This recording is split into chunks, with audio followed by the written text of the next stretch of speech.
Hi guys, you're welcome to my channel. My name is Beatrice. If this is your first time on my channel, thank you so much for stopping by. And if you've always been around, oh, thank you for all the love. Today I want to talk about clearing up your love space. Your love requires space to thrive.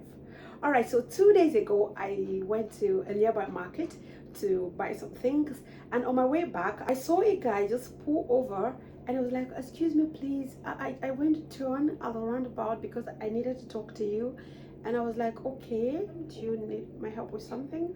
And he was like, oh, actually, if it's okay for me to get your number, I like to get to know you. Guys, just a matter of seconds, I knew this man was a married man. So what I did, I needed a way out. So and I didn't want him to feel bad because I mean, he had said he went to turn just to talk to me. So I was like, oh, I'm so sorry, I am married. And he was like, oh, from his expression, I knew he was so unhappy with, the news. So he just turned around and went his way. By the way, I am not married. Okay, so a few hours later, I was having a conversation with my friend, and one thing led to another. And I mentioned this to my friend, and my friend was like, but why? You should have given him a chance before he even found out that the man was married. And the first thing I said was that I want my love space to be free. He's married. I don't want to fill up my love space with the wrong people. Okay. And he smiled. I was like, oh, this is the first.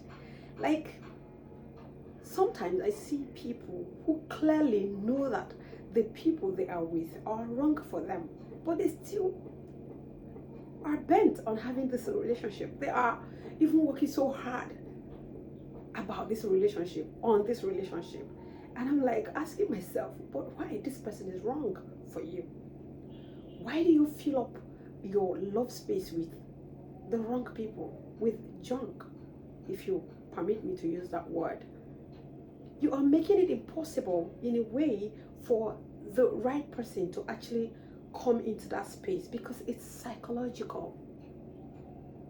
Okay, take for example, you have a jar or a container that you need to put stuff in, like valuable stuff in, and then you already filled that jar with a lot of junk. How do you fit in the valuable? It's not empty. It can't accommodate the valuable because you have filled it up with nonsense. Taking it back to relationship, the annoying part with being with the wrong people is that you invest the same amount of time into it. You invest the same amount of emotions into it. Now you also invest the same amount of resources into it.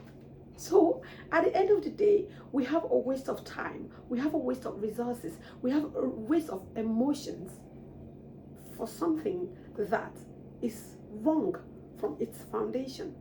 Why are you with Mr. A if who you actually want to be with is Mr. B? Clear up your love space.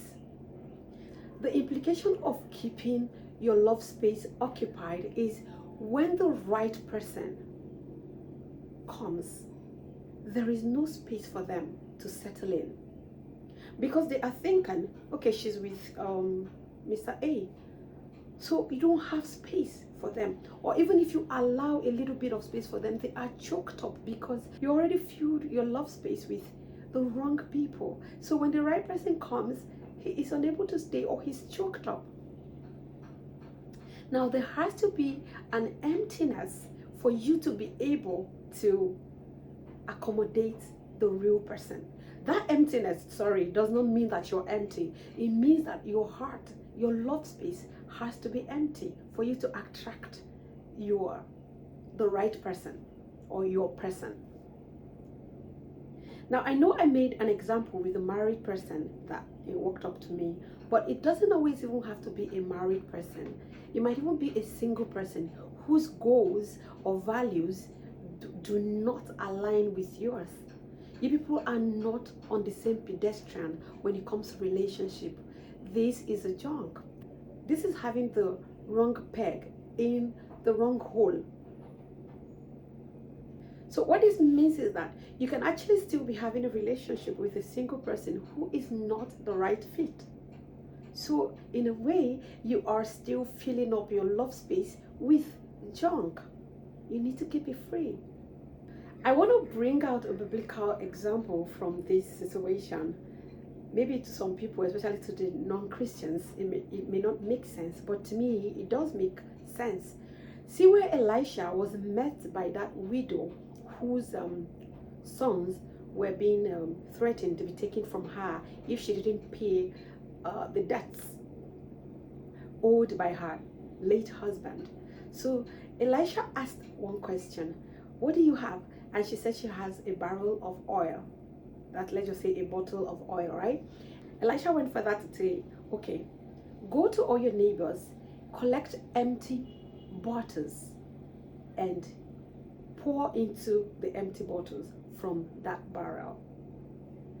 Apart from God's multiplication effect, which is always what people draw out from this story, I am looking at the emptiness of those bottles.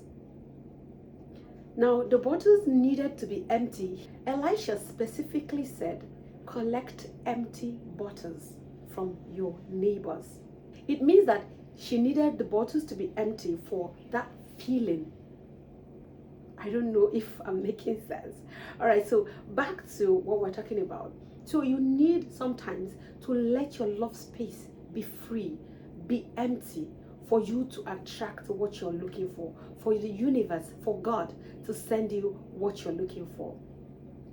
But a situation whereby you're filling it with all sorts of junks, you might just miss something that is important.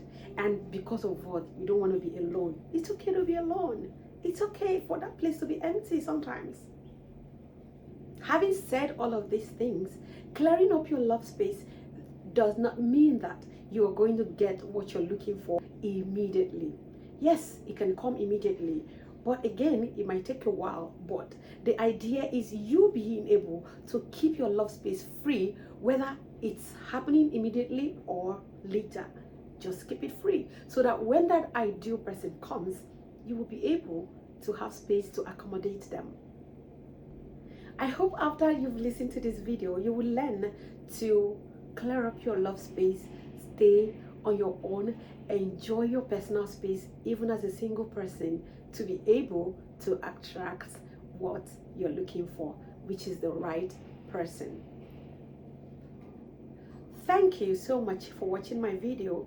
Please subscribe to my channel. Remember to give this video a thumbs up if you like it. Do share with your friends, please. Until I see you again in my next video, thank you so much for watching. Bye bye. I love you. Mwah.